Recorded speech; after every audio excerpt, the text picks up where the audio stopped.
Hello and welcome to the Build with Baer Workshop. My name is Pat Baer. I'm here to build a model kit and to hang out with you and talk about whatevs. Give a shout out first and foremost to Harold for hosting the stream. Thank you, Harold. If you're a subscriber, you can throw the Bear Cave, the Lego. If you're tier 2, you can throw the Scythe emote in the chat. Let me know you're here. And if you're not a subscriber, like Ultron, who just says hello, and Jam, you could just be like hi, or throw an emote from another streamer, or one of the public ones. Dude Wants His Rug is here. Heck yeah.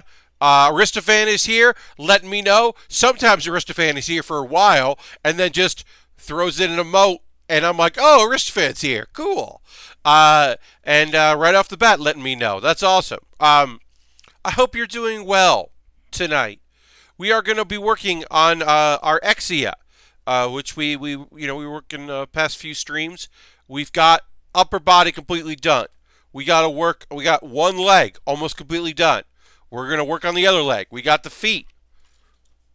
Yes, it does have feet. And then we will do the backpack, or we'll do the waist. We have to build the waist. Final assembly. There's no real backpack in this thing, which is annoying.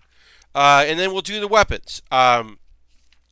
Because of the Exia having the GN drive, which comes in through the back, it doesn't have a backpack. Or, which I'm less interested in. That's just me. I like this kit marginally. I'll say that. If you were like, Pat, what's your favorite kit of 2020 that you've built? It would not be this. I would say it's probably the Quanta, because that was a fun kit. Of course, we're only a few weeks into the year. But there's a bunch of things that this kit does that are interesting. The use of this clear plastic here, you can see this hard but translucent plastic that's in a few spots on the kit is interesting. No, Ultron, it's not. This is when you don't have the GN drive there, because it allows you to put the GN drive on display, and then you can put the GN drive in there. The other version of this kit that we built that has the GN drive has the one that you can put an LED light in. This one does not, Ultron. It just has this case. But yeah, you can take this off, and you can pop this red thing off and put it in there. I'm not doing that because it makes it easier for me to lay this out semi-flat. When the GN drive is sticking out, it's kind of harder to see. Also, this thing, the GN drive likes to fall apart fairly easily. So I like keeping it in its little stand. But overall, I would say this is lower on the list of the master grades.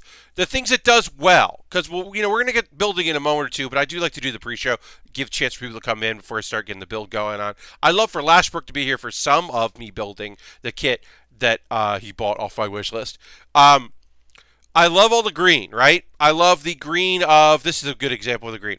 There's a sticker in there, and which you can see because of the fact that it's green on the green screen. I like the use of green in this kit generally. I will say, the head doesn't come together well. Does not feel like I have built it properly, but I have. There's a lot about the head I don't enjoy in its assembly. Mr. Bob just subscribed. That's 29 months. Please, please, please. Let's throw the Bear Cave emote, the Lego emote, the Scythe emote in the chat. Thank you, Mr. Bob, for your continued support. I appreciate it so much. Thank you for doing so. A constant supporter, and I appreciate it. I'm wearing a shirt that has yellow in it, and that's a mistake for the stream, but it'll be okay when I'm smaller. Because I can do this. Yeah, better. But yes, thank you very much, Mr. Bob, for subscribing. I appreciate it very much. Reminder, folks, if you use Twitch Prime, you have to manually renew. It doesn't auto-renew. If you are using Cash Money, it will auto-renew, or credit card or whatever. But you can also hit that notification and let me know that you are a subscriber. It means a lot to me. Speaking of subscribers, let's go over it. So, because you're good people out there, there's a chance you didn't see people mocking a streamer having a bad time that came out a couple days ago. I want to say 2 days ago. There's a young lady I do not remember her name. It's not someone I watch. Um, and the clip is taken somewhat out of context. Lashbrook's here. What's up, Lashbrook? We're working on the Exia. So this clip is taken somewhat out of context, right? We don't hear the appeal for subscribers that this streamer makes, but the clip shows the fallout of that. Apparently, the subscriber or this streamer had made an appeal for subscribers to support, had lost some, looking for people to renew, looking for a certain small percentage of the people viewing to resubscribe. In general, most streamers out there of any note or capacity that are affiliated or partner have a huge discrepancy, I should say, between viewers, live viewers, and subscribers. There are affiliates like myself who are in this weird world where we have people who want to support us but aren't actively viewers. I have people here, I mentioned Iron Souls, who is a tier 2 subscriber. You will not see Iron Souls in the chat. You will almost never see Iron Souls watching live. Hi, Iron Souls, you're watching on YouTube. But that is how Iron Souls is choosing to support the stream. There are folks that every month or so, or every couple months, check back in, use their Twitch Prime coin. They're not active, whatever. Or they just, my time, it doesn't work. They don't watch that often. That is somewhat unique in this world of streamers. Most streamers who have any note, any popularity, have a vocal community of supporters and a bunch of people that were, well, this is the top ranked of this category. This person is the top ranked just chatter right now. I'll go see what this person's about. And obviously that's, for good or bad. There's a case to be made if that's a good thing or a bad thing. But there are plenty of people that are just like, I'm just looking around. My friend told me this is a cool chat, or that this person reads chat, or, hey, I've never played League of Legends before. I'm going to check out this League of Legends streamer. Okay, cool. So, yeah, there are a lot of people that are. Or like, oh, this person apparently has new Magic the Gathering cards. I'm going to watch this stream as they talk about the new cards. Because I don't know who these people are, but they got access to a pre-release? Okay, sure. Folks that have followed Giant Bomb for a number of years may remember a time where they had access to Street Fighter 4, and there was a huge fighting game group that came to watch a live stream because the Giant Bomb was one of the first people or websites to put up footage on the internet live. And so they're like, I don't know what Giant Bomb is, but... And so that's how a lot of streams go, right? So with that knowledge, understand that I am also different from a lot of people that are trying to make streaming a thing they do for a living, which I am semi-doing, somewhat doing, not really doing. I'm trying to figure out where this shadow is, what this shadow is. I don't know what that is. Sorry, I got literally distracted by a thing, and I can't figure out what that shadow is. Whatever, we're going to move on. Hey, bud. Glad I was able to catch your stream. Well, thank you, Big Monster Teeth. Welcome, welcome. Happy you're here. Yeah, so the streamer a couple days ago was bummed because she had made an appeal to her community to increase her subscriber count, which is a way to pay for what she's doing, and was bummed that it didn't work. As I said, I don't know the streamer. I don't know if those appeals had worked in the past, if this was a thing that had worked for her before, where she could appeal to her community to, hey, if you like what I do, if you've been here a lot, if you're a regular, consider using your Twitch coin or giving me, letting me know, whatever, or it's $5 or whatever. It means a lot. We don't know. Big Monster Teeth is now following. Thank you very much, Big Monster Teeth. Appreciate that. Whoops. And a piece flies right off my kit. All right, let me go. I'll keep talking while I go and try to find this thing here. The piece that just flew off. It flew off into a pile of things, so I might not be able to find it. But I'm going to keep talking while I look for this piece. It's not necessary. It's just the piece on the back of the leg. I'll just find it after stream, which I think I'm going to do now, because I don't immediately see it. It bounced somewhere. Anyway, so what I was saying was, as we finish this leg almost completely and get ready for the next part, she gets upset. And the clip that went around the internet is her being upset with this subscription not going up, there being no new subscribers after her appeal, it not working. And again, I don't know how long she was streaming. I don't know how often she does those appeals. I don't know if it's worked in the past or if this was a, like, just shot in the dark. Let's see if this will garner some things. I don't know. But I do know that she has a very human and honest reaction to asking for support and not receiving it. And I try to make this, when I talk about streaming, when I talk about my own streams, I try to make it clear. I'm so grateful that anyone subscribes to what I do, that I was able to become an affiliate so quickly, that people consistently subscribe. Mr. Bob has been subscribed for 29 months. That's unbelievable, and I'm so grateful for that. And I don't owe, no one owes me anything. No one owes me their support. No one owes me subscriptions. There are plenty of people that come in here for a little while that want to chat, that want to see what's going on. They can't support, or they back my Patreon because they just would rather not be a Twitch subscriber to anyone, or they are very casual about it, or they're here every time and they're like, whatever, you get my views. I watch the ads. Not Grindstyle just subscribed. Speaking of subscribers, at 7 months for Not Grindstyle, thank you so much for that. Let's throw the Bear Cave and the Lego, and we'll do applause for that, and also applause again, previously applause for Lashbrook, as I drop a thing. But yeah, if you want to throw the emotes in there, say thank you. I just dropped another thing. I'm having a weird stream so far where I'm just dropping things. It's an odd thing, but we'll keep going. That's my mouse.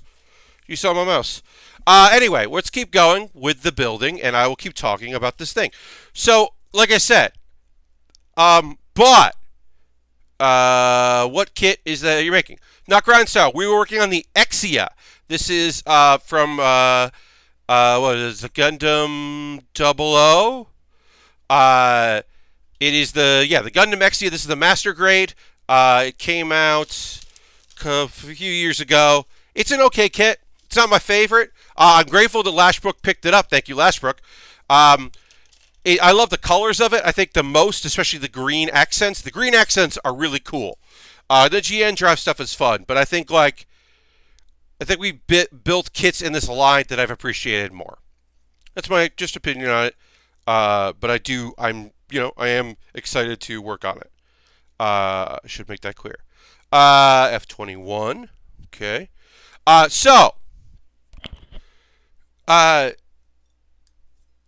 It's still, even taking into consideration, as I said, the idea that you are choosing to spend your time with me, and I am grateful for that. And all streamers are grateful for anybody that's watching, and they're happy to do it. And comes from, I enjoy doing this. That being said, we are human beings. And we are bummed when the numbers don't stay the same, when the numbers fluctuate. And obviously, I'm not a huge streamer. I don't deal with hundreds or a couple hundred swings, like that weird time where, like, if you got a bunch of, but for me, like, some people didn't renew, and then some gift subs expired at the same time, and then my numbers dropped by 10. That still feels bad. We can pretend it doesn't. We can say that no one owes us anything, and we're doing this for them, and we should be grateful for all the views. And we can say that, you don't need subscribers, and you shouldn't be looking at those numbers. You should be doing it because you love doing it, and all of that. And we can say all that, and it can be true.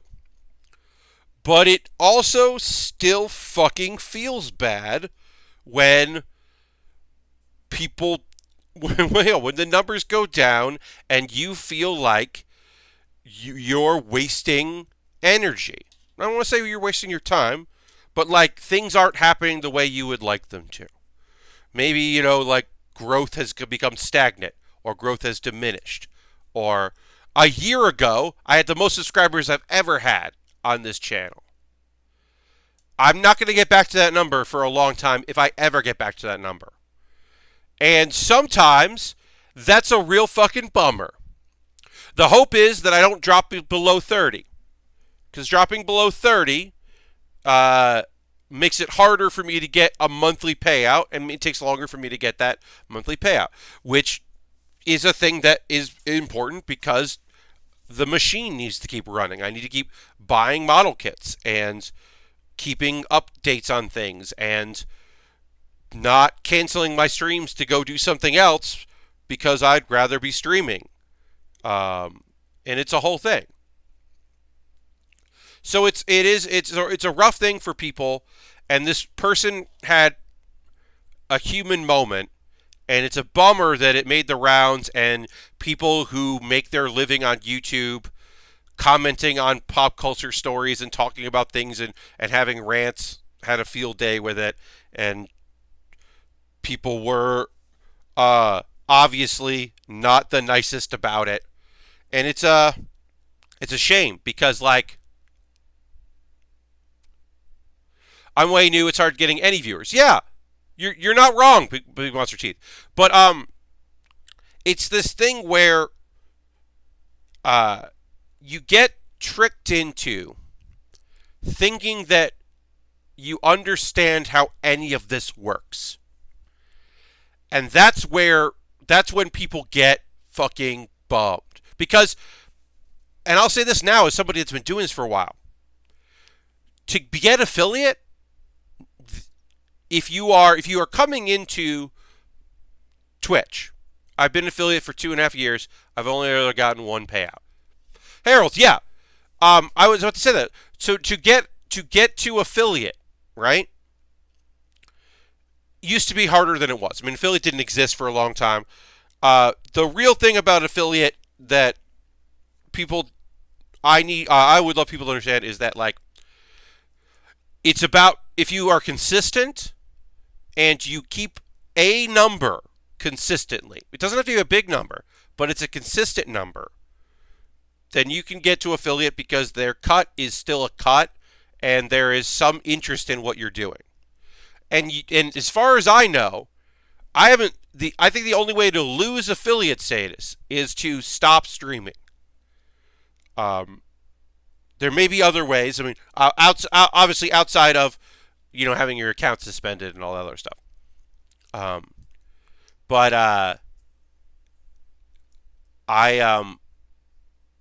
been very lucky to have my monthly payouts and to have consistent subscribers and consistent viewers, and I'm grateful for that. And I want to make that clear that I am grateful for all the support I have.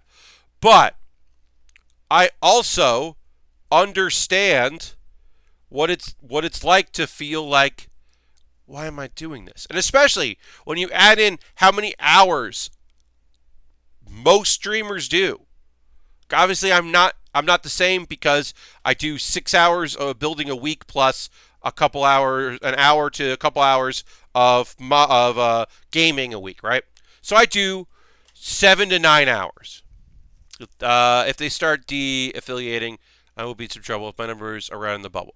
Well, yeah, I mean, and Harold, but also you are a consistent streamer, and they are making some money off you using their service, right?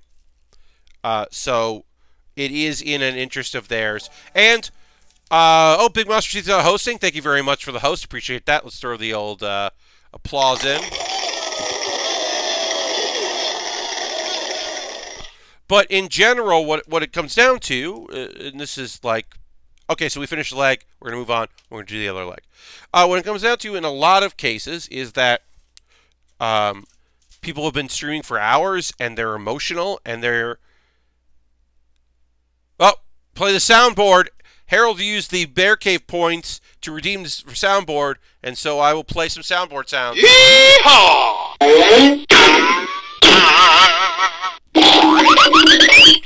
Thank you, Harold. So yeah, I think that like streamers face is, oh, I've been doing this. I just streamed for 6 hours and nothing. I didn't get anywhere. And then imagine, especially folks that are struggling to get viewers, right?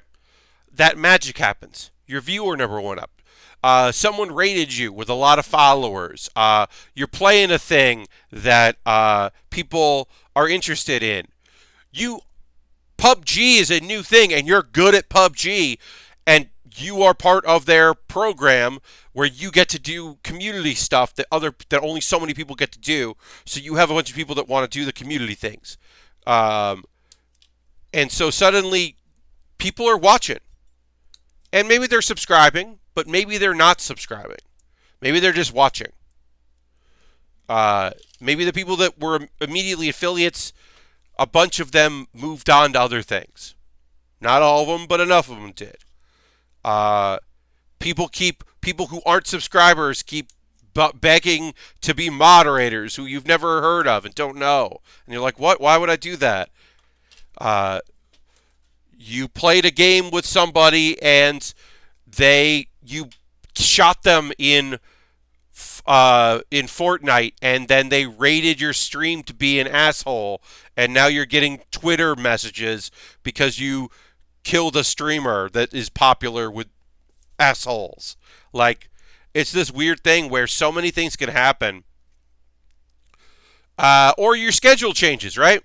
Your part-time job you've got, your full-time job you've got. Your hours change. You got to change up your streaming schedule. You're trying to pivot away from Hearthstone because you're tired of playing Hearthstone. But that's what people come to your stream for. So anytime you're playing League or an auto battler or Magic the Gathering, a huge percentage of your views go away to a streamer that's streaming Hearthstone.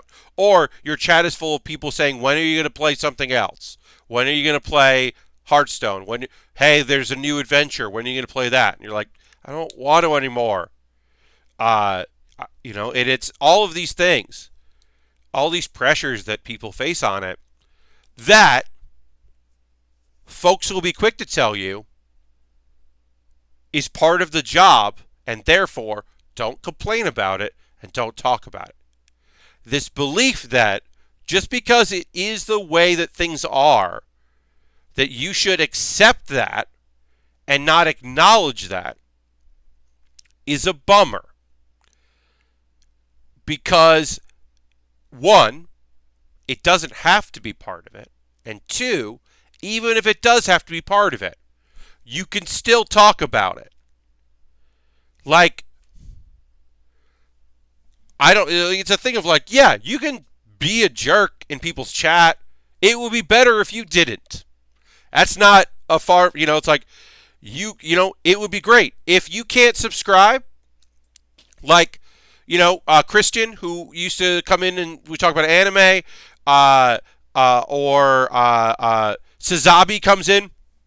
When Sazabi comes into chat, Sazabi has a lot to say. And that's okay, because some of y'all don't like chatting. Or you don't have anything you want to talk about. Or you're just not in the mood for it. You'd rather just kick back and relax. That's fine. I'm always okay with that. But like, would I like it if Sazabi was a subscriber? Sure I would.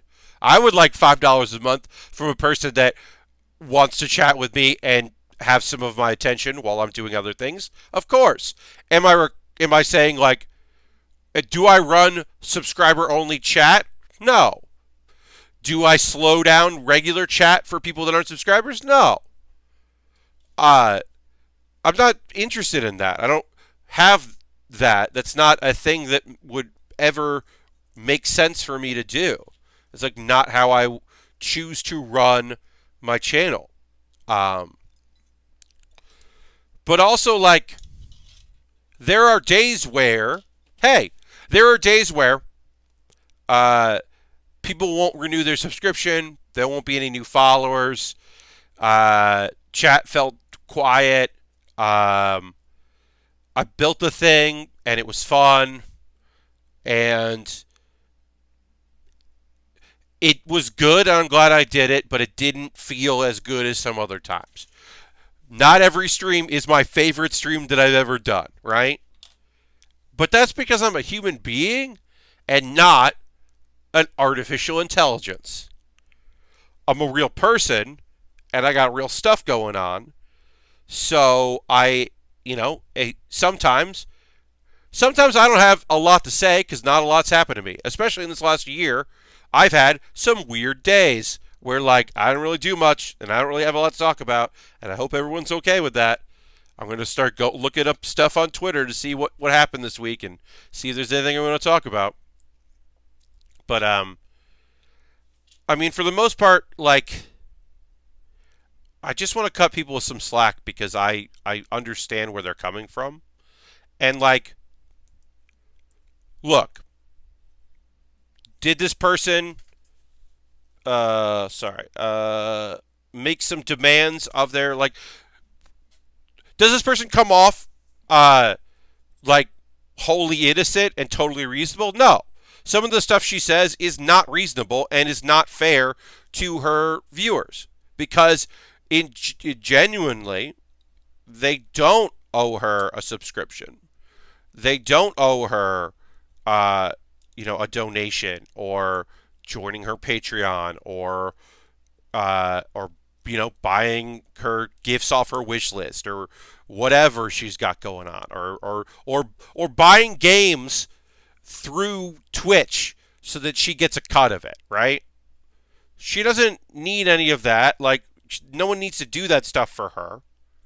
That's not a thing. But it's also okay that when the numbers go down and they don't go up, that you feel that affects you. It's okay to be affected by that because it's real. It's a real thing that's happening to you. Like, we're talking about Kate Stark's anniversary stream not too long ago. Lots of gift subs, lots of new subs, lots of people using their Twitch coins, the Twitch Prime coins. A huge thing, right? Well, 30 days from when that happens, Kate has to be prepared for her numbers to drop the fuck off. Like, those numbers are going to go down because not everyone's going to renew their gift subscription. Not everyone's going to use their Twitch coin again. They've moved on to other streams probably. Or they're in a tough financial situation. Or, well, I'm already giving you money on Patreon and you stopped doing your art thing, so I guess I'll only do one. Or, I don't know, I got to cut back on how much I give every month to people. And any reason. I got a new credit card and I don't feel like updating anything, so I'm not subscribing to channels anymore. Like, whatever. It's all whatever it is. That is a thing that, like, besides being tired, right, and being an entertainer and being part of the community and playing games or building model kits or doing whatever it is you do on your stream, painting, whatever it is,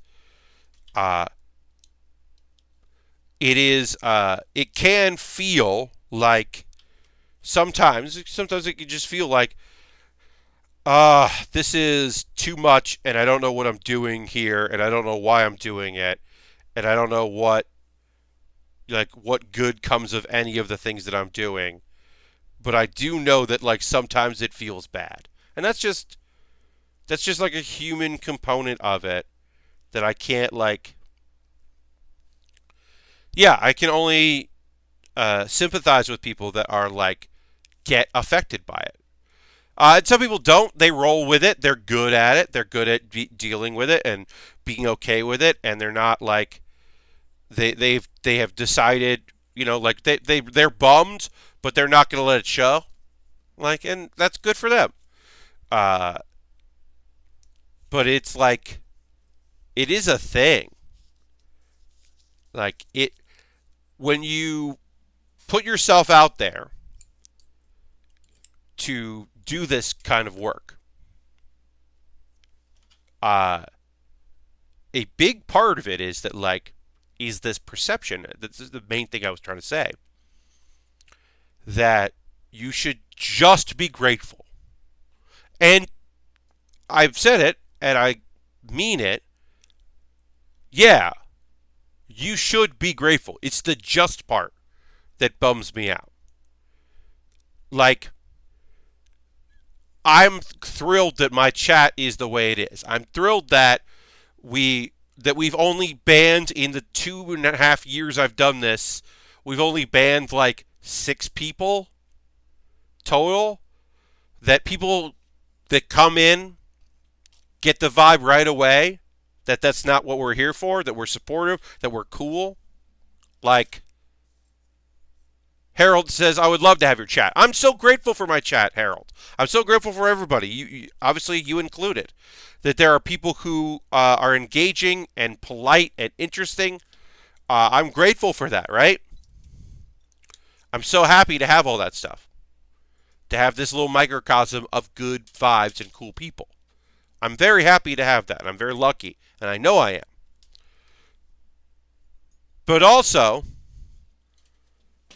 and this is the thing that people, like to tell you no about, but is also true, is that this is a job. I'm working right now.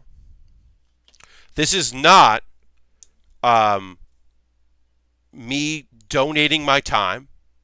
This is fun, but it's a fun job. And because it's a job that I am earning any amount of money doing, or a job that I do for free, in case of when I first started streaming, it's a job, and you take it, and you try to treat it, you try to be professional, and you try to take it seriously, and that's a good way to go. But also, it's a job in that you expect, like, things to happen that, like, work out and make sense, and it's a weird thing to look at, but like, or to say, but like, hey, well, I'm at work right now, so I'm going to be professional. That I'm going to stick to my schedule. I'm going to do what's asked of me, but like, if it's a job, then I get paid to do that job. And in this case, that means that, like, hey, I'm doing this thing, and if you like it, you can convert that like into a payment for me.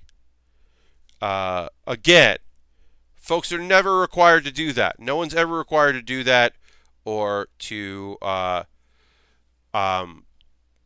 do any sort of donation, or buy a model kit, or do any of that stuff. No one is required to do that. But if you're telling me I can't be bummed when no one does, that's not feasible, and that's not possible.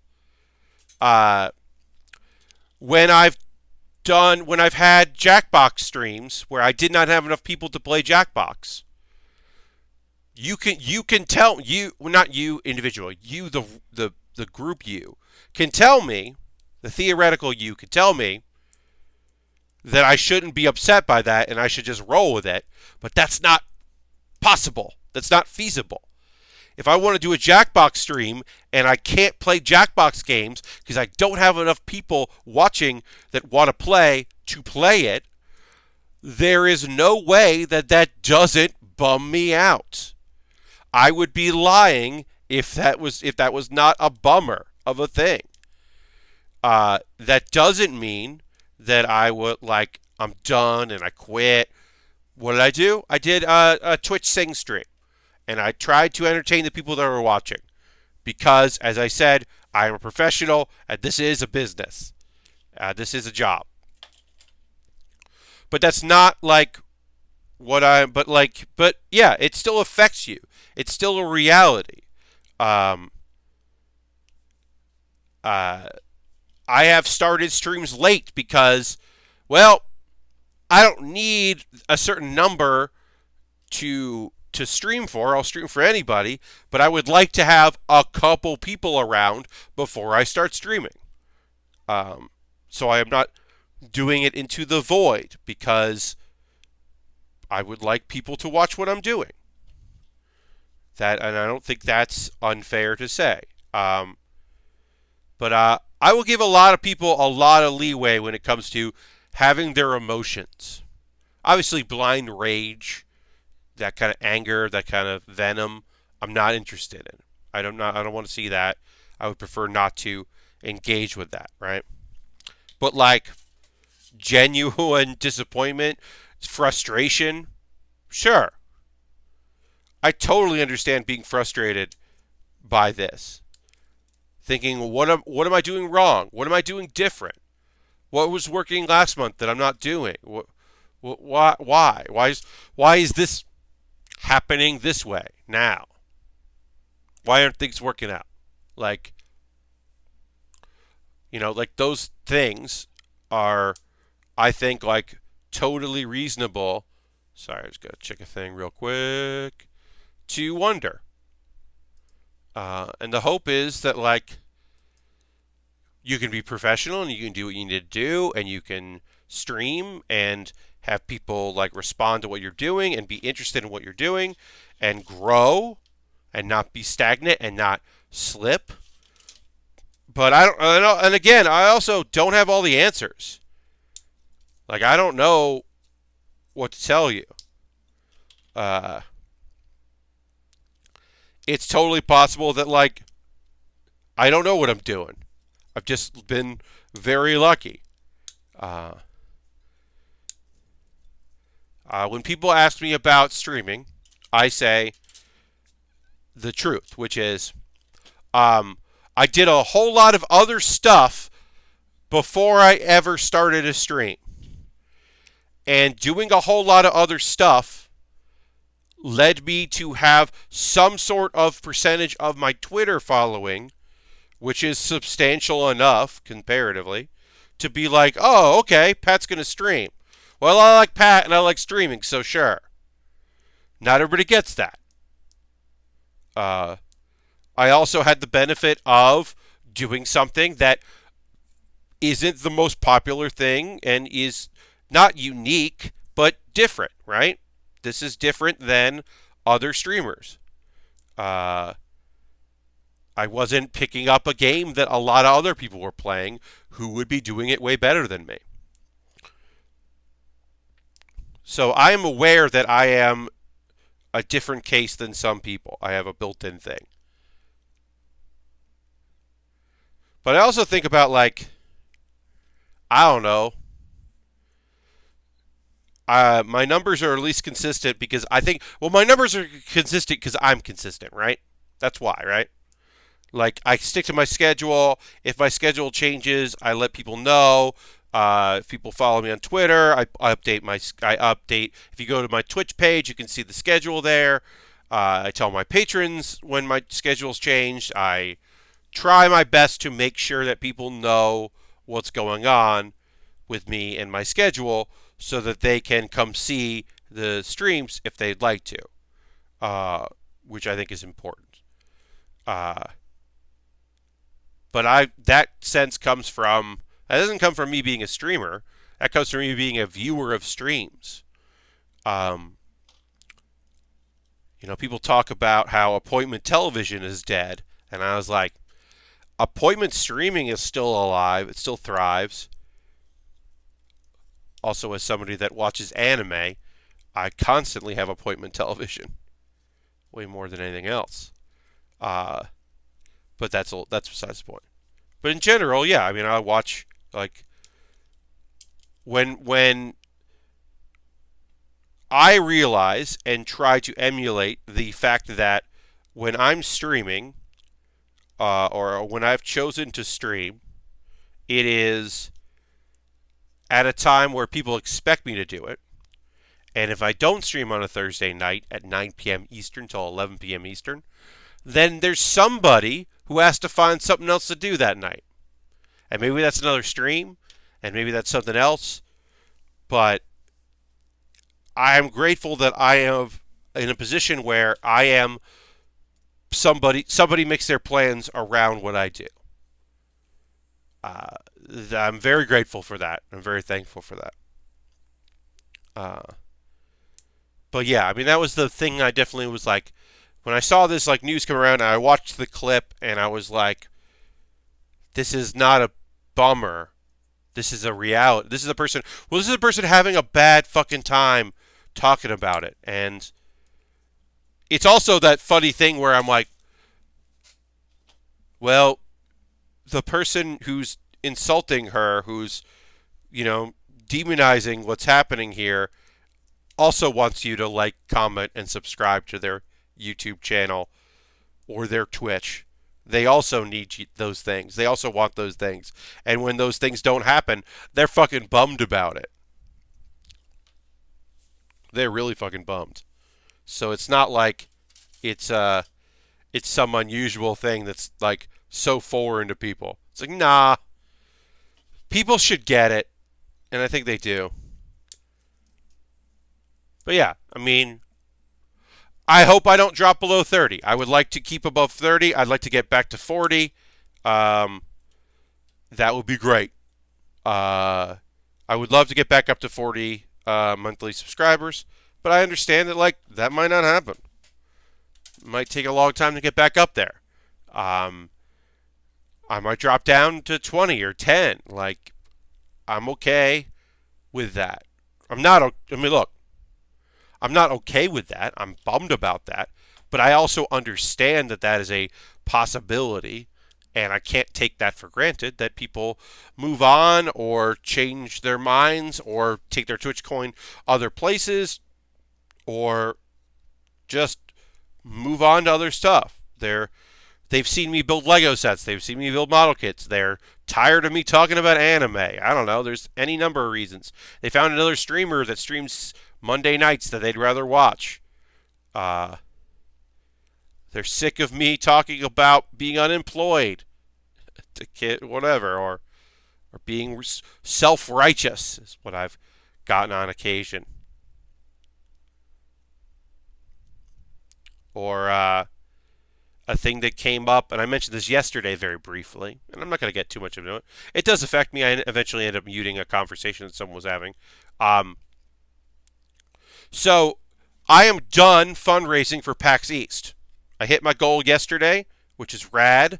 I hit it like just so I was starting to stream, actually, which was awesome and like a very cool thing, right? Because I was like, oh, neat. Now I can focus on the stream and I don't even have to mention it. That's awesome. But a thing that happened was this fundraiser was, the funds raiser, I should kind of say. I got some retweets from people that exposed my fundraising to folks that don't know me. And when you do that, there are people who are like, well, why? And that's a valid question, and I'm not mad about that question. You don't know me. You don't know what I'm doing. You don't know what my panels are like. You just see that somebody who got their panels accepted to PAX East is now asking for money so they can go to PAX East. And you don't know the details. You don't know what's going on. And some people were like,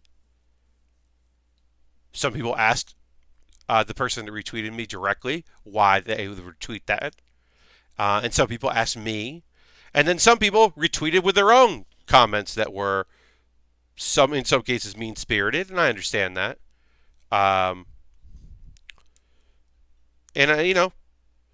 when you open yourself up to a wider community of people, you take that into consideration. Now, I should make it clear. I'm aware that I that I was asking, and had asked for help getting to this thing, and I could have just not gone. And I get that. And I understand that. That's it. That's totally true. It's not a scam. I'm not. I'm not. I'm not running any kind of game on people. It was purely a thing of it. I believed had been in communications, and it looked like I was going to have a sponsor, and that sponsor pulled out just before I got accepted for my panels, and I want to keep doing them at the show because I know people enjoy them. And so I was like, okay, let's see if we can do this. And we could do this. So I'm happy. I'm happy about it. I'm pleased that it worked out. I am aware about people's criticisms about that, and I understand that, and I'm not holding it against anyone. It's just that in general, people that know me, if they are unhappy with what I was doing, don't say it, right? They don't tweet it. And it's okay. And it's fine. I get it. I'm excited to go and to do some cool panels for people. We're going to have some good, it's going to be some good times with some good panels and with good guests. And now that I can, now I know I'm going and everything's set, I can start promoting. On Monday, I will announce some of the names, more to come, for both the panels that I'm running. And then when the panels that I'm on, I'm guesting on a couple panels, when they choose to promote it, I will make sure to, retweet and all that. I'm waiting on them to let me know. Because it's up to them when they want to promote their shows. But I'll be happy to tell people about the cool things that I'm doing at PAX East. And letting people know the cool shit. Because that's important. Gotta let people know about the cool shit. Alright, we are almost done with the legs here. We have to snap this in. And now we are going to do the leg connector here for our leg. And then we got to work on the waist. This kit is coming together. We are almost, we're not done with it. I don't think we're going to finish tonight, but we should finish up on Saturday with this project, which will mean that we can move on to the Titan, the MK2 Titan real grade, which I have to do more research on. I'm not super familiar with this kit. It's a real grade, I know that. And the lovely Jen Bain picked it up off my wish list. If you don't already watch Friendshipping, or listen to Friendshipping, I should say, the podcast about Friendshipping with Jen and Trin, you should check that out because it is delightful and they are lovely people. You should check that out. But yeah, Jen picked up a cool kit for me to build. And we haven't done a real grade since, the fall of last year, the early winter. We did that Sazabi real grade, which is the best real grade I've ever built. That clear color one that was just unbelievable. I don't think we're going to get anything that cool. So I don't know if this one's going to be as cool as that, but it was cool. That ruby red was dope. Yeah, that Sazabi is just unquestionably fucking cool as hell. Alright, the sheet is done. So, that was one of my favorite kits of the year that we built. Just the different reds. Oh, just choice. Oh, I have a non-anime recommendation for some of y'all out there. I was hanging with a friend who has the DC app, and all that, and whatever, and we watched the Harley Quinn cartoon, the adult Harley Quinn cartoon, and that's pretty damn good. It's pretty damn good.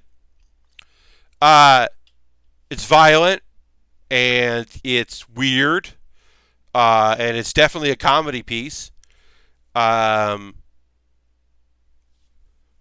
it is one of the best parts of it is the fact that Ron Funches is voicing King Shark, and he does a fantastic job with it.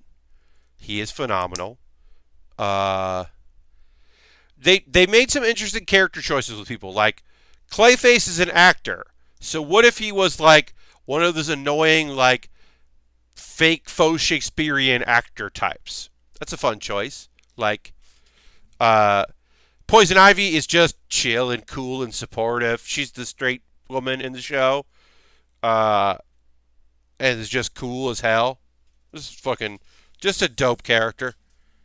There's a lot of really strong character work in the show that I definitely recommend people like check out if they're like if you're able if you have the that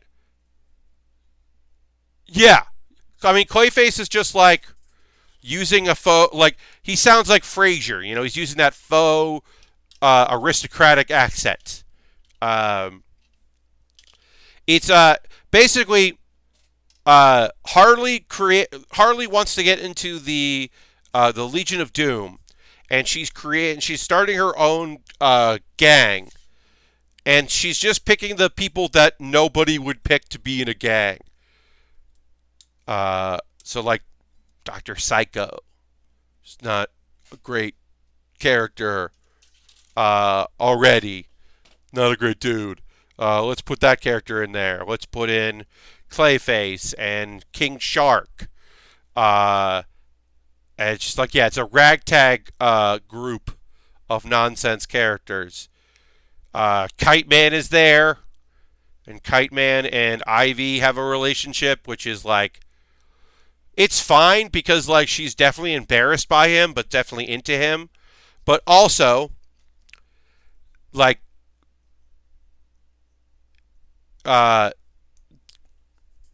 look, it's been canon in the comics. It's been subtext that's basically text in the shows. I ship Harley and Ivy. Of course I do. It's Harley Quinn at her best, and like, and she deserves it. And it's Ivy. Like Ivy's just like, I don't hate people. Well, I don't hate you. And she's like, I'm just trying not to hate other people because I don't hate you. And it's just like her trying to figure that stuff out. And it's just, yeah, a bunch of nonsense characters. Wanda Sykes has a recurring role as fairy godmother, which is just or the Queen of Fables, I should say. Sorry, the Queen of Fables. She's basically the fairy godmother with a book that can make things, and she's unbelievable in it. Great recurring roles. There's a whole storyline about Jim Gordon just being a sad, needy cop who really needs Batman as a friend, not Batman as a coworker. That's really great. There's a whole. Oh God, Harley wants a nemesis. That's how she could get into the Legion or the League of Legion of Doom, is to have a nemesis and really be a proper villain. But she doesn't have a nemesis, and then she's trying to find one, and it ends up being Damian, Robin, Damian Wayne, who is just a fucking good at what he does, but just a real nerd. Like they just decided to make him a real big fucking nerd. So she's just bummed that that's her nemesis. Is just like not Batman, but Robin, and like the nerdiest Robin. It's good. There's some real good shit in there. I have not seen Picard, Harold. I have heard good things, and I've heard not great things, depending on who you talk to. But I haven't seen it. We'll see.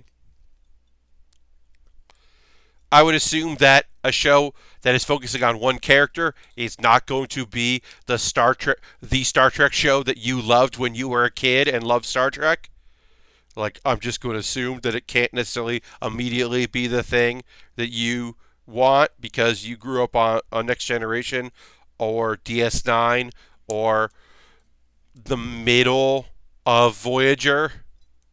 Because Voyager, look, Voyager is not a great Star Trek show, but it does become a very good Star Trek show.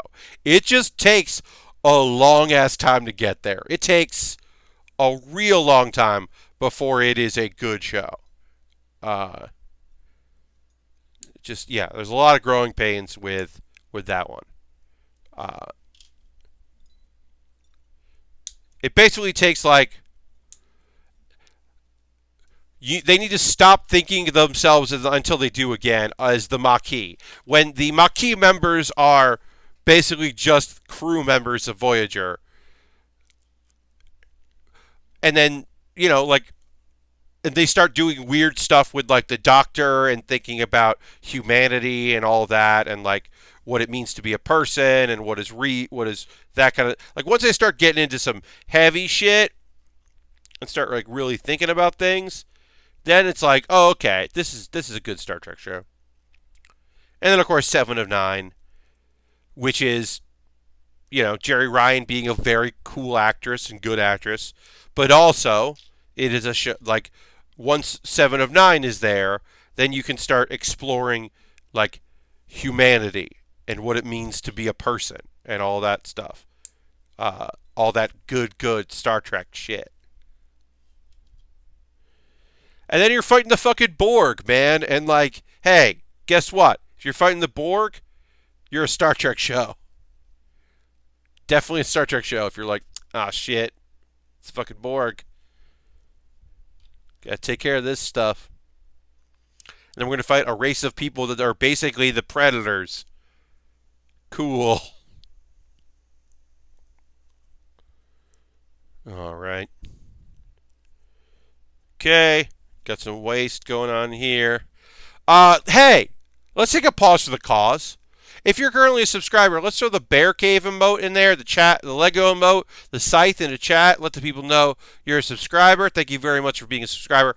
I won't have a mental breakdown about this one. Species 8472. Yes, they're fluidic space. Indeed, Ultron. Thank you for being a subscriber. I'm going to go through this really quickly. Just a reminder that if you use Twitch Prime, you got to manually renew that. If you link your Amazon Prime with your Twitch, if you're currently a subscriber and you're up for renewal and you use Cash Money, just hit that notification button so that people know. It rules. I will quickly go through my Nightbot commands here and let you know ways you can support the stream if you'd like to. You are, of course, under no obligation to do so. I do have donation pages, various ways to donate if that's something you'd like to do. And during the stream, what does donation mean during the stream? Well, it means that if you sent me $10, $15 into one of my donations, that money goes into the account that I use to buy model kits from. I just bought a kit that's coming in the mail that will go into my backlog. So if there's not anything from my wish list, I buy that. And then if I need to replace these lights, these bulbs, if I need to get a new webcam, if I need to get a new table, if I need to buy snipper clips, I will buy that from those funds. Donations are a great way to do that. I also have, of course, being a subscriber, bits and coins. Bits and coins are always appreciated, so I would always highly appreciate that if that's something you're able to do. You can also join my Patreon. I have a Patreon, and there are various tiers and ways to support the stream that way. Of course, I also have a wish list. I have an Amazon wish list, and you could join that if that's something if you buy something on that, if that's something you like to do. This kit was bought by Lastbrook. Thank you, Lastbrook, off my wish list. If you want to buy something on my wish list, I've got Lego sets that are, $20. There's one that's $16. It's a small little kit. It would be easy to build. But I've got smaller model kits, bigger model kits, cool, weird-looking things, boats and Kamen Riders and Dragon Ball figures or model kits and all kinds of things that I would build on stream if you wanted me to build them. Um, yeah, you can buy that if you can put a note in there, and I'll see it, and I'll say, hey, thank you so much. That is a way to support the stream if that's something you like to do. And of course, those jump the line. As I said, I have one thing left in my wish list backlog, which is something from Jen, the Titan, the MK2. I'm going to build that next. And then once I'm done with that, I'll go into the stuff I have. And I'll put a poll up for my $10 patrons to decide what I'm going to build. I have USA Gundam Store. If you don't want to buy anything from Amazon, you can buy a gift card from USA Gundam Store, and I'll build it on the stream. That's the thing you could do if you wanted to. I have a Discord. Join my Discord. It's nice. I don't have to really pitch that too hard. It's nice. If you want to join it, you can. Let's see. We'll get to that in a second. Other commands, blah, blah, blah. All right. I've got a link to share with you, which is Baering the List. Baering the List is my ongoing weekly list show. I rank things using Tier Maker, the website Tier Maker. This is when I saw this list on Tier Maker, when I was looking for possible tiers things, I saw this. And I was like, I'm going to make this a show because I want to do this one. And I waited until the 3rd episode because I wanted to get into the vibe of it. I didn't want to start weird. If this is the best one I ever do, I will be happy. It is me ranking selfies taken by former professional wrestler, now semi-active, semi-retired wrestler, the great Khali. Somebody made a tier thing with a bunch of great Khali selfies, and I am ranking those, which ones are S rank and which ones are all the way down to D rank. I think it's very fun, and I think that you'll like it, even if you don't know who the great Khali is. I think you will like it, and I'd like you to check it out, because I am oddly proud of it, because I think it's a good bit of business. And then I'm going to drink some water. I'm not even going to put the command in. You can put the command in if you want to. I'm going to drink a little water right now, and then we're going to get back to building.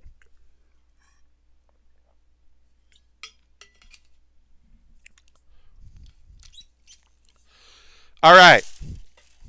So, I only have... good night, Harold.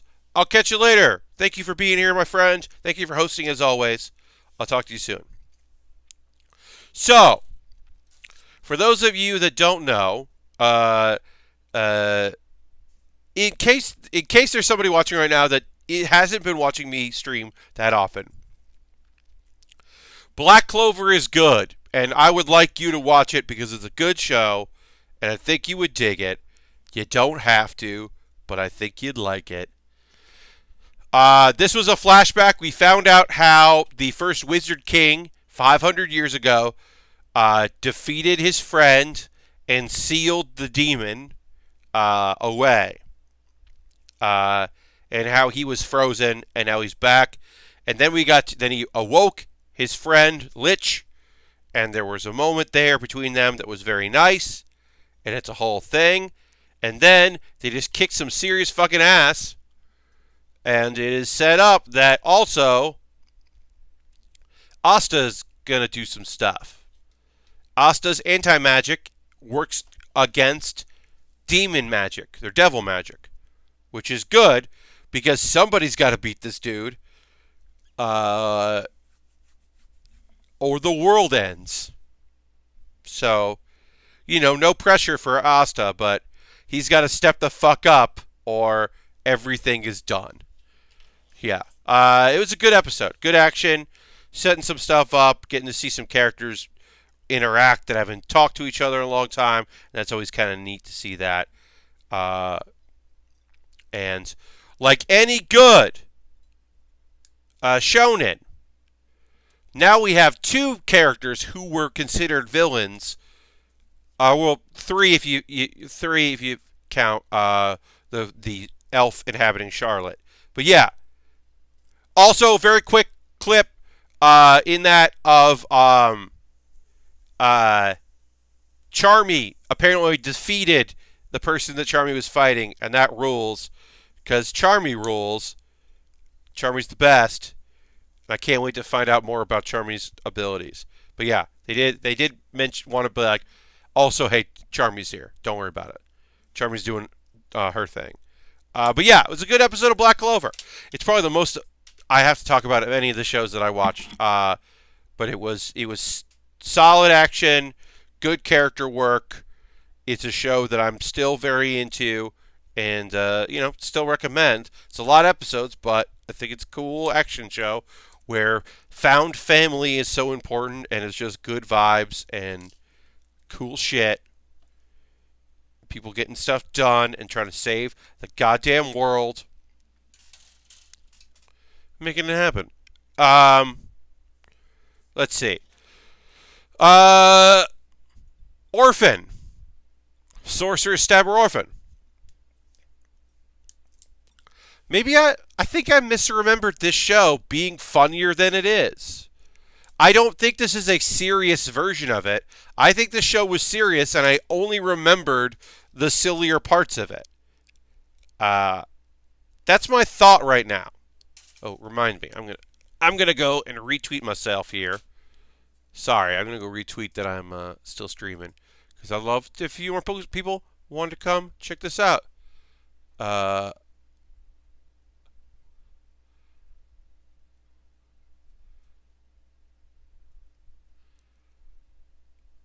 Okay. All right.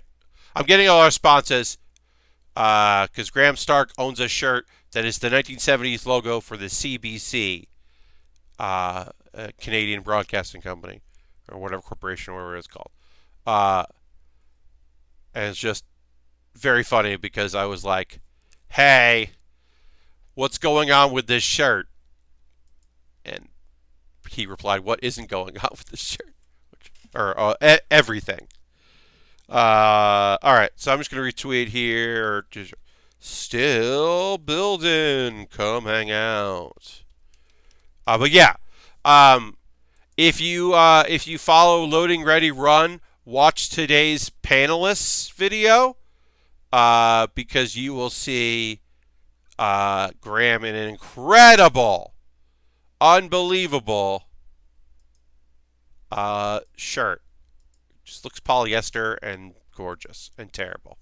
Anyway, anime talk. Yeah, I think I remember Orphen being weirder and wackier than it is. Because it's just mostly sad. And I'm like, well, maybe in a couple episodes it's going to get goofier. But it is not. It's good. Don't get me wrong. It's a good show. Obviously, not obviously. This season of anime is not the strongest season in a long time. It is kind of a downslope for some shows, and it is not like my favorite stuff. There's a lot of quiet, interesting shows, so I'm happy about that. But there's just a lot of like meh out there, and so if people were like, this is the season where I'm not watching anything new and I'm just catching up, like this would be the season to do that. Like keep watching, keep your hands off Isaacin because that's the best show of the season. But like I wouldn't say that any of the other shows I'm watching right now like are definitely like please watch them. Like Orphen's fine, but it's not incredible.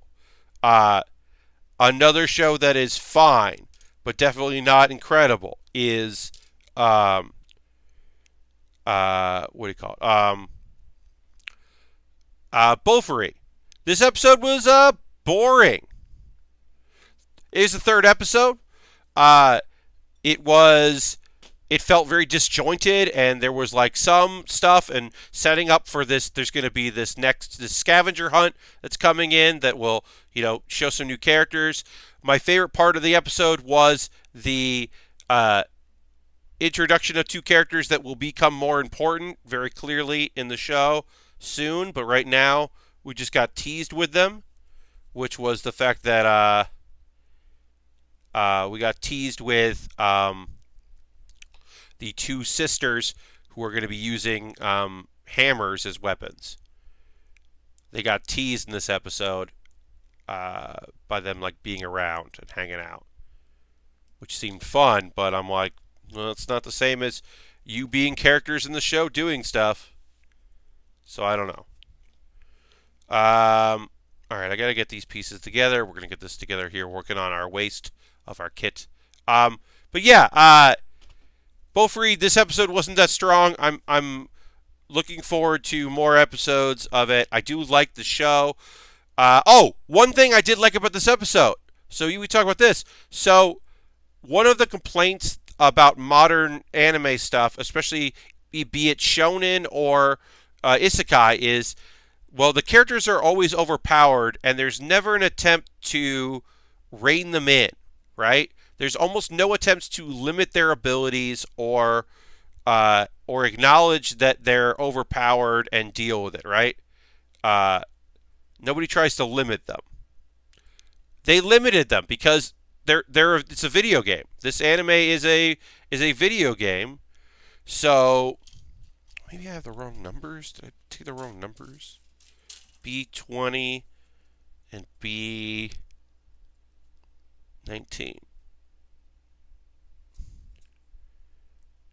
B30, 15, 16.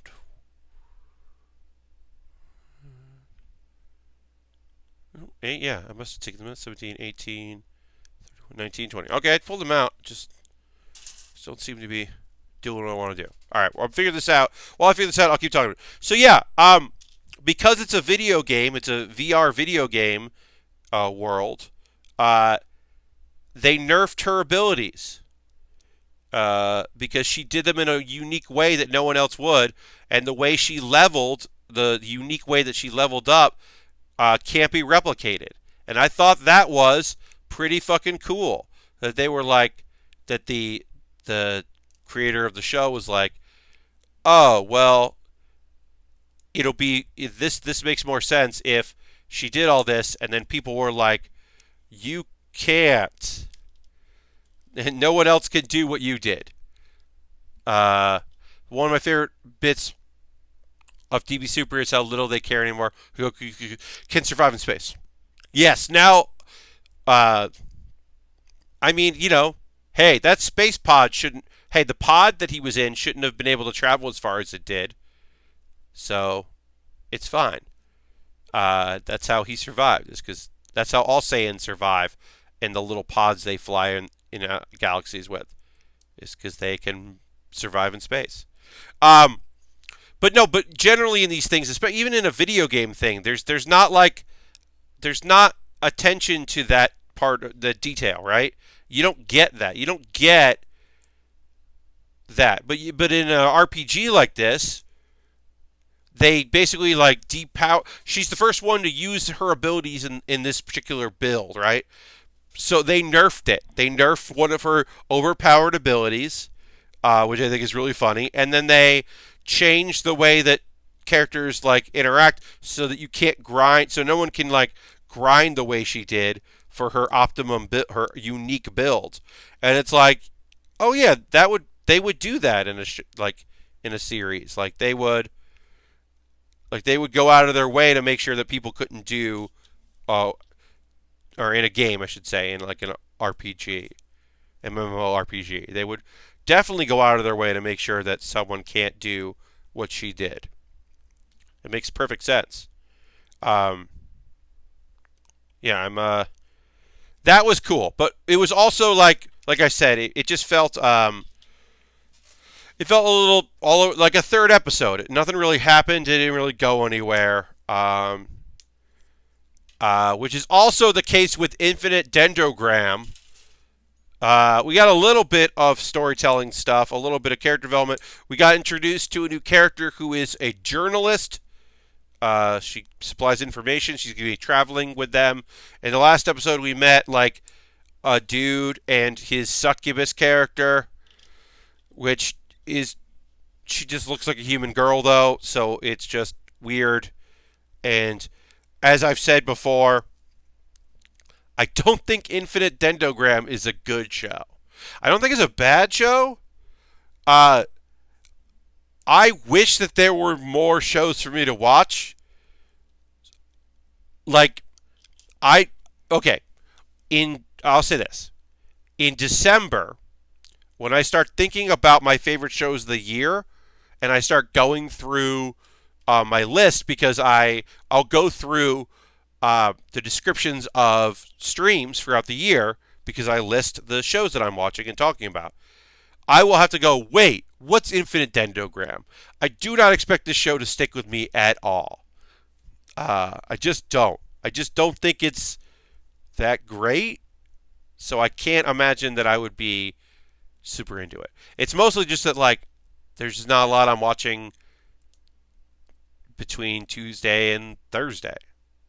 So I want to watch something so I could talk about it on stream, because I like talking about stuff and recommending things that I'm into, but I'm not super into anything right now. So I wish it was.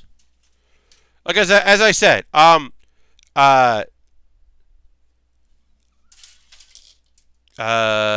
you went back and watched some older shows you missed at first? Ultron, I've done that. I've certainly like over the break I got back into like, it wasn't old, but I hadn't watched Welcome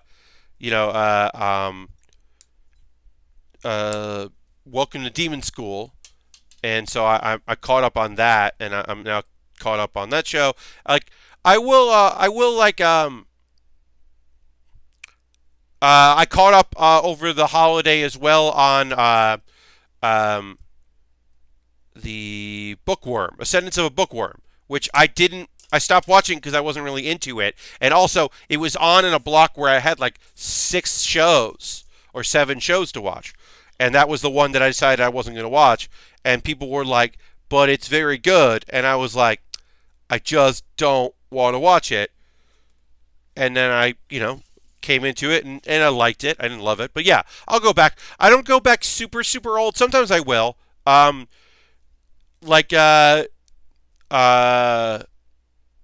Occasionally there are shows that in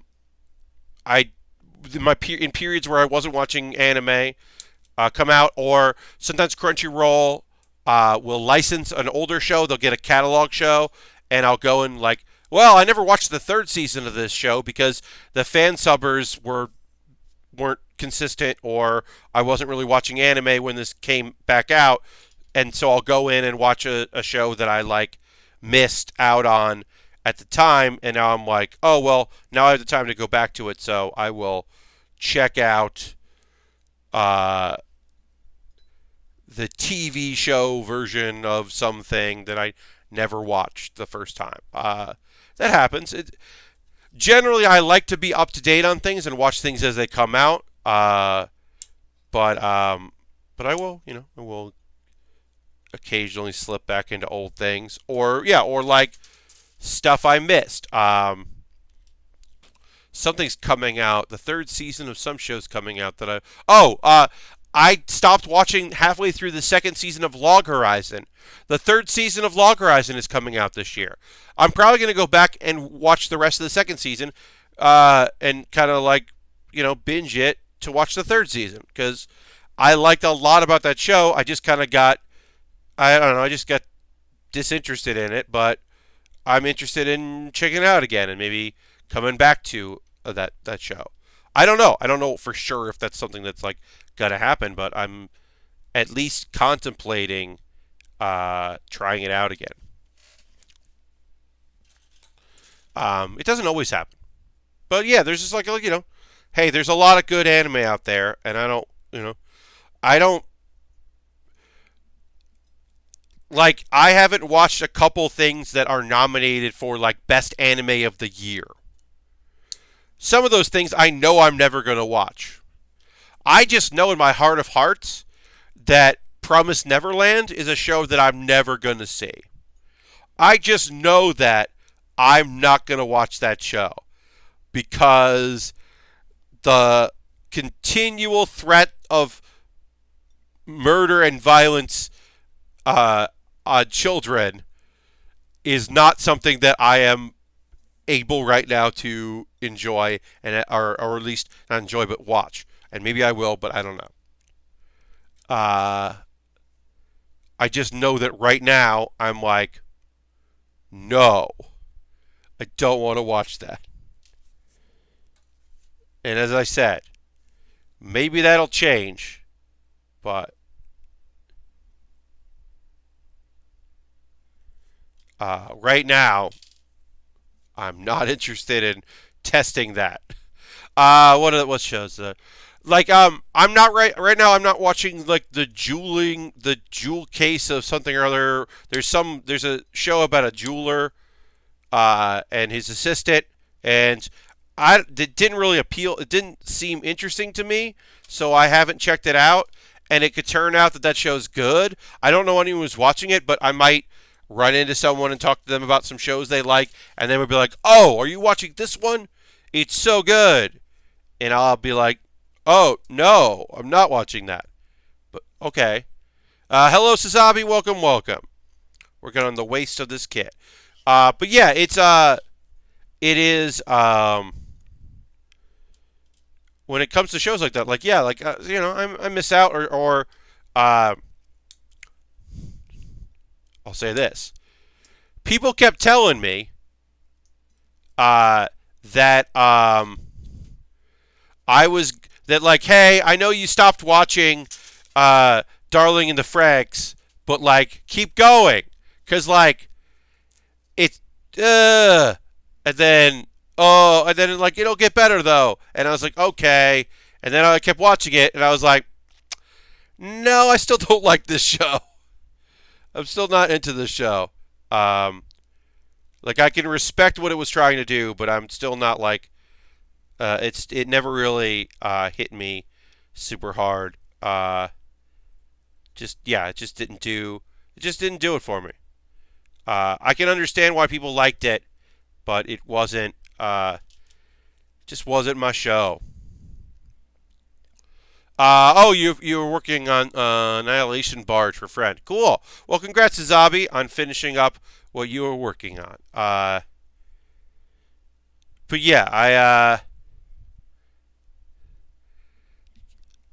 like I said, I do try to get caught up on things that people are excited about, even if I like gave it a pass the first time. I'm trying to think of a show that people were like, "Oh, get over this thing and you'll like it." And I'm trying to remember what it was that. Oh, the Gale Gun Online, Sword Art Online's side story, Gale Gun Online.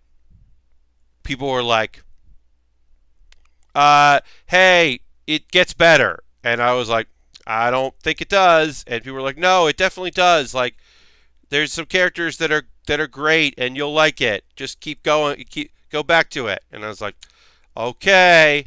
And then I watched it, and I was like, "Nope, still don't like it. Still don't like this show." Yeah, no thanks. Look, there was a couple characters that were interesting in that, but for the most part, I really dislike everything about that side story.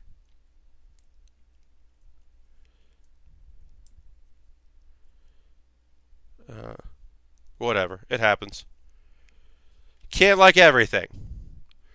Look, among all of the many seasons of Sword Art Online up until Alicization, which I can't comment on because I have not watched it, the first two seasons of Sword Art Online, if you take elements of that show and combine them, you have a good show. You have some stuff of a good show.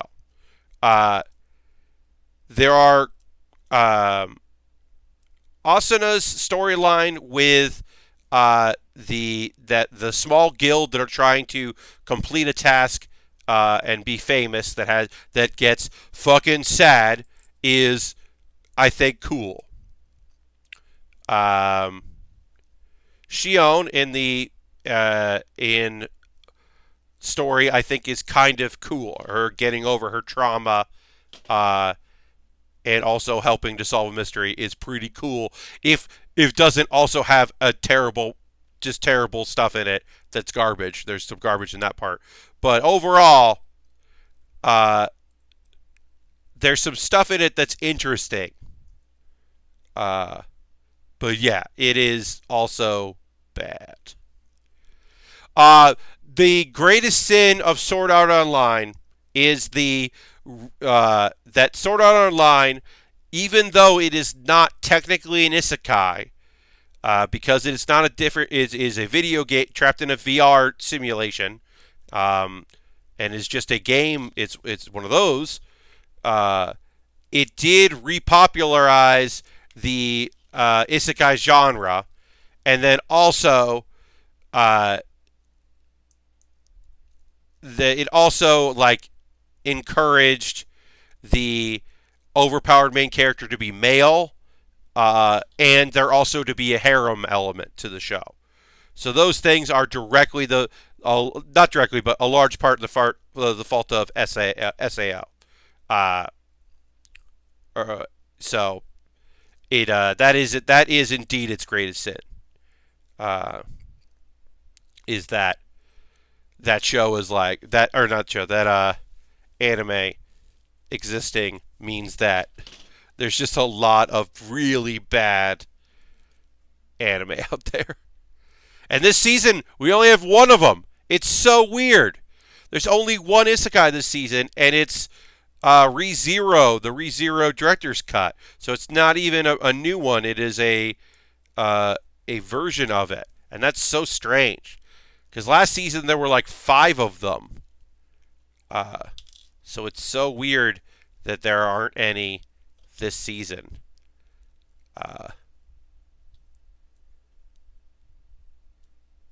There's this season. The thing is VR games. So BOFURI and Dendrogram, and then also I think there's that anime that is like inside the mind of like serial killers in VR.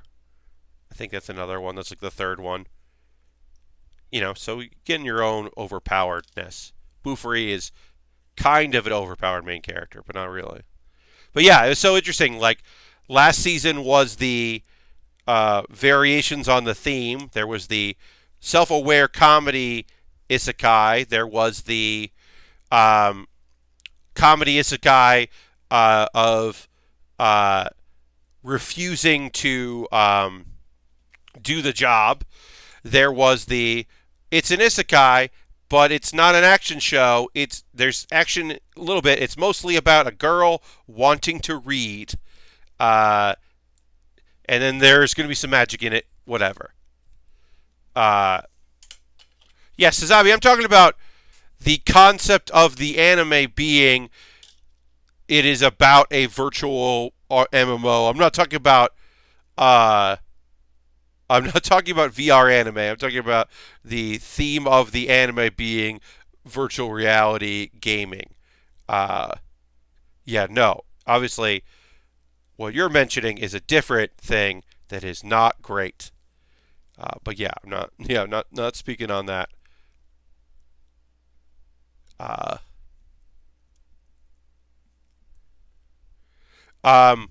But yeah, no. There was let's see, the other isekai. There was a straight up group isekai, which was still mostly just a traditional one. And then there was. Is there any other isekai? Yeah. And then there was the other self-aware one about what isekais are. But what if your overpowered MC was also a jerk? Not evil, but a jerk. But yeah, now we're like, and then we're getting the spider anime. The person who got reincarnated as a spider is coming this year. There is the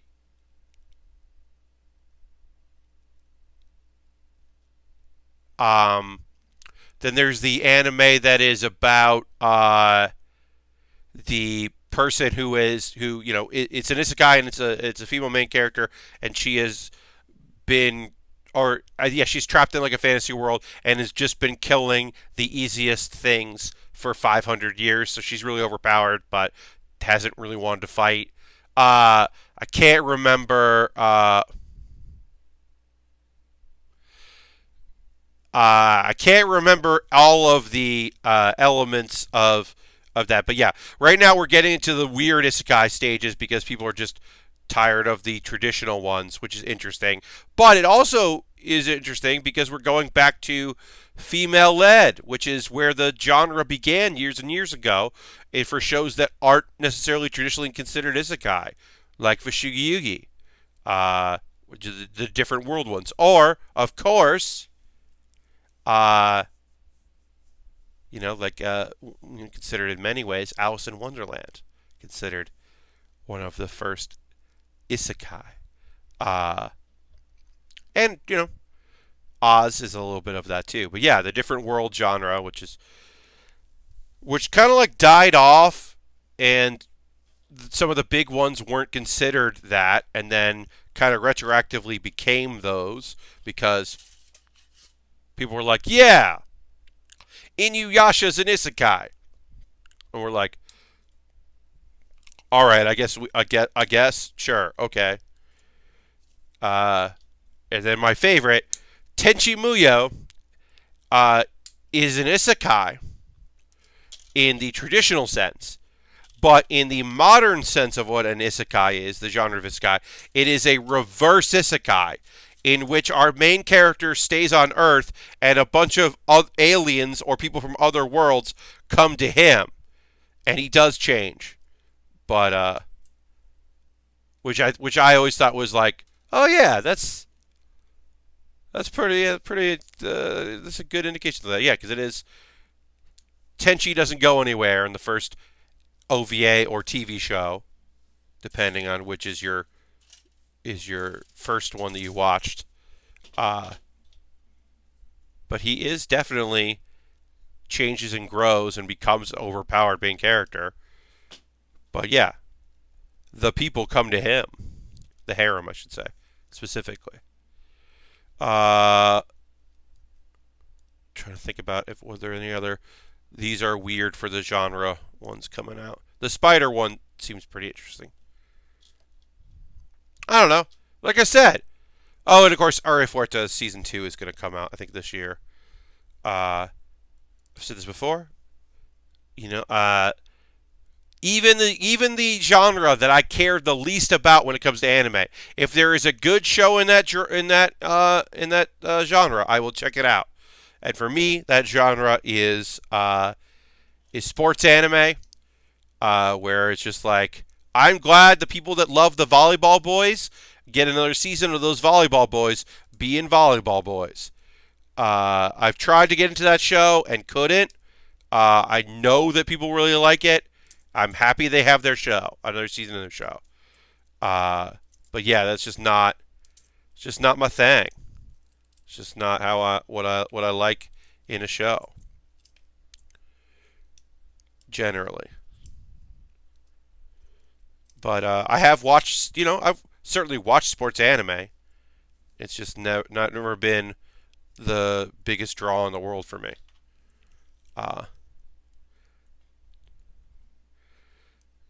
And then also, I can do without the modern take on magical girl stories. The dark reimagining that, oh, it's actually dark, and, oh, actually, isn't this fucked up that we gave these young girls all these abilities and hope that they would be heroes, and what happens when they win? Like, great, cool.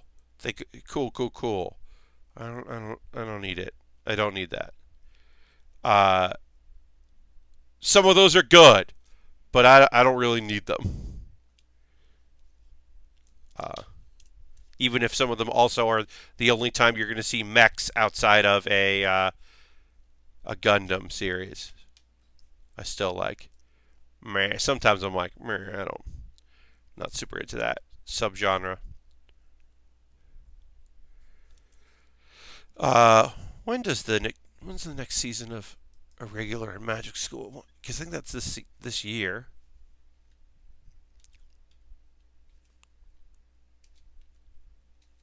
Season 2. Regular at Magic School. Magic High School Season 2. Uh, yeah.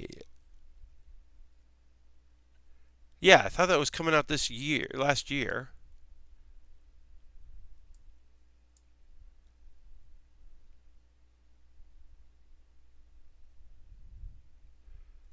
There's a movie. Here we go. I'm looking this up, y'all. The official website and Twitter account for England Magic School is announced Sunday. The second season will begin airing in July. There you go, folks. If you're like me, interested in the regular at Magic School, which is basically an isekai, but he doesn't go to a different world. That's just an overpowered NPC. Uh, Look, is that show good? No. Is that show interesting? Yes. Is the art design, the character design, the uniforms design cool, and the world cool? Yes.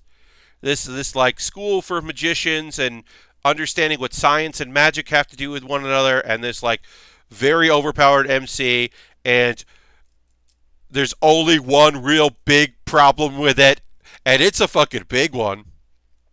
Is that he really doesn't have any emotions. He gave up. The main dude kind of gave up all his ability or his a chance at having emotions and everything involved with that. He kind of gave up in order to do an experiment to protect his sister. So he kind of gave up everything for her, and she feels very obligated, and like she's the only person that really like shown compassion for her. So she feels like a deep connection, and it's just this weird thing where like they're brother and sister and real into one another, and it's that thing where you're like, does this anime know what they're doing? And they do, because there are multiple characters that are just like, what's happening right now? Why are you both like this? And it's weird, man. It's fucking weird. It is a thing where like it is the thing I have to say when I talk about a regular Magic School, because like, what if I was telling you that you should check out this like 24 episode show, and you got into like episode 3 or 4, and you're like, hey Pat, you told me about this show, and like the magic seems kind of cool, and like that character Leo is real neat and fun, and like there's something about this show that's like kind of fucking cool, but what's up with these main characters? What the fuck, man? Like, I have to tell you about those things. I'm having assembly issues right now, but we're going to get there. We're going to figure this out. I'm going to get this going here. We're running some issues getting these connected. As always, the skirt is often the issue. Completing all of the waist pieces is often a big problem with kits, which is, fun. All right, so it's like that, like that. Let's see.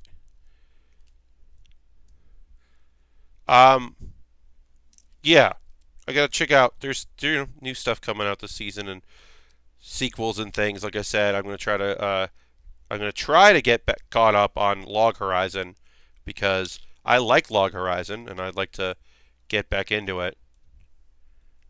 I don't know if I'll, it was a pretty good show, and I didn't really watch much of the second season because I think I just had other things going on, or I might have been watching a lot of shows that were, inside a VR world. The anime. We'll see. On Monday, I'm going to put out my next Pat Bear's Anime Club. Speaking of anime, of course, and the subject of that one will be: am I going to illegally watch Dorohedoro?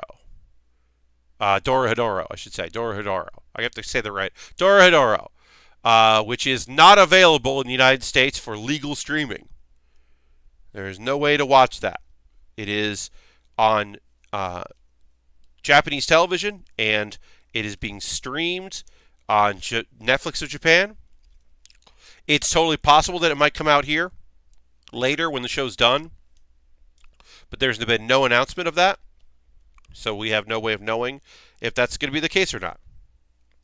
So it's like, okay, well, am I going to watch a fan sub of it, or if I'm going to watch someone who is recording it off Japanese Netflix and then re-uploading it to a website? And so I'm going to answer that question, I think, which is going to be my first essay kind of thing. I've mostly done explainers or reviews or previews on Pet Bear's Anime Club, and this will be my first time doing an essay kind of topic exploration, not topic exploration, but thought thing. All right, we are body complete with our kit. We have to build the weapons, but we have finished this kit. It is body complete. It looks pretty great. I mean, there's look. We're going to get into starting the many weapons on this kit. But I will say, look, there are things about this kit that I really enjoy. I really like the parts of it that look like you can see the innards of it. The armor is not fully complete. I love the stickers behind the clear plastic and then the green plastic. I like the heavier, transparent plastic pieces. But this kit always looks like it's not done. It always looks like it's missing armor. And that always feels weird. I like how much blue there is in the kit. I enjoy that. I do think that the crown should be gold. I think that's a huge mistake about it. The ribbons. Yes, Ultron. The ribbon pieces. Yeah. There's ribbons here. This is a clear piece of plastic there. There's clear plastic in various spots on this kit in the head. And overall, I like those parts. I will say the perfect grade Exia with the lights looks pretty cool. Yeah, look, and maybe it's just my own interpretation. It's a good kit. It's just not there are parts of it that I wish, and the weapons have a lot of blue in it, and I think it works well, but it does feel like somewhat of an unfinished kit. And that's fine. I'm not, against that. Yeah, I'm sure the perfect grade, has some bells and whistles that make it stand out. And I'm not trying to disparage this kit. Like I said, there's some cool stuff. The sticker clear plastic green, I think, is just a cool thing. For the GN drive thing to function. I think there's some really cool parts to it, but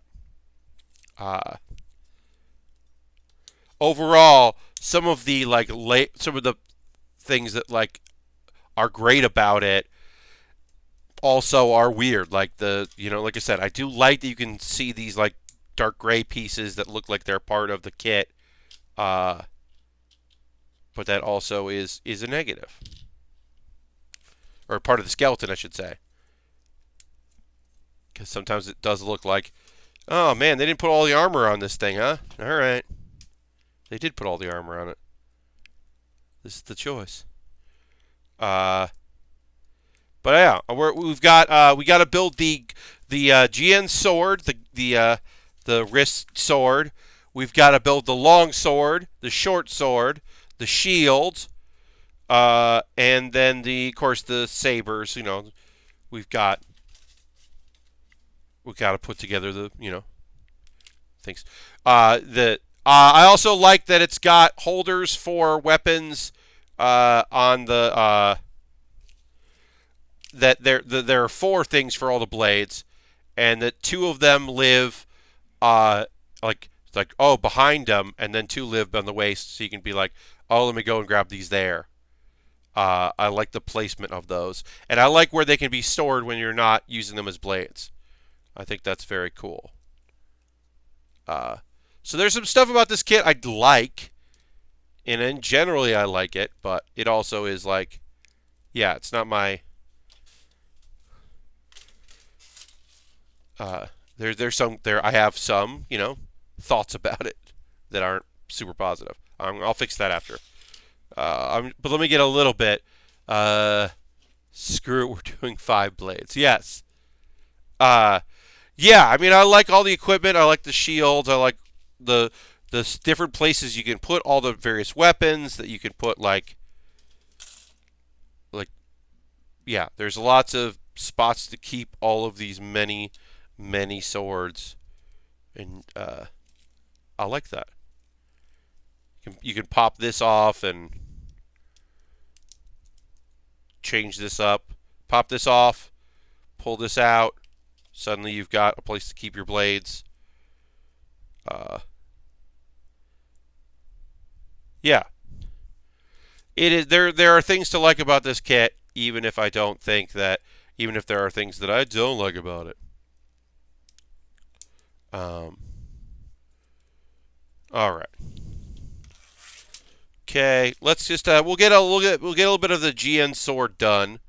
We need 2 J2 pieces and H15, H14. We'll do that. That's these.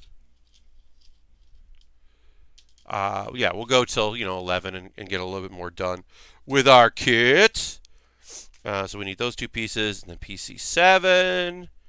Gotta get these together. But yeah, all we have left is weapons, and then we'll start our next kit on. We'll finish up this, and then we'll start on Saturday with more, which is cool. I'm excited to keep building, and hey, you know me. If a kit doesn't have a lot of weapons, I feel a little bit ripped off. I like having some cool blades and either be the beam weapons or a big unrealistic nonsense gun or a bunch of swords that combined into a bigger bunch of swords. Yeah, I'm there for it. I'm into it. Those are things that I enjoy about kit building. All right, so gonna put this here. And then we gotta put this here.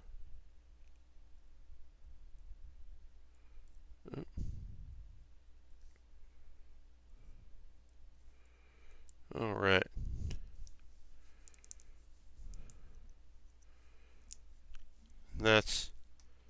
We'll have more sword stuff to put together there, and we can just do these parts. But yeah, we're probably going to wrap up the stream in a moment or two. Thanks everybody who hung out with me tonight. Again, we're back to our normal time on Saturday, as usual. If loony weapons are your thing, check this out. And then oh yeah, those big blades, yeah. This is the extended version of that thing. I have the Gundam GP Raisthausen or whatever it is. So I have that is a variation of a kit I have on Amazon, my wish list, which I have the high grade version, which is, I'm going to look up the name of it, that has those big swords. Yes, I have the Ogre GNX from Gundam Build Divers, which is that big swords. It has those big blades, which I like. But it doesn't have all of the nonsense of what you included there. It is definitely not that same version, but it is a bunch of nonsense. Really caught my eye. The nuke launcher has like a revolver. Yeah, there's a lot of nonsense with that, which I'm interested, as you know, I can be very much into. E1.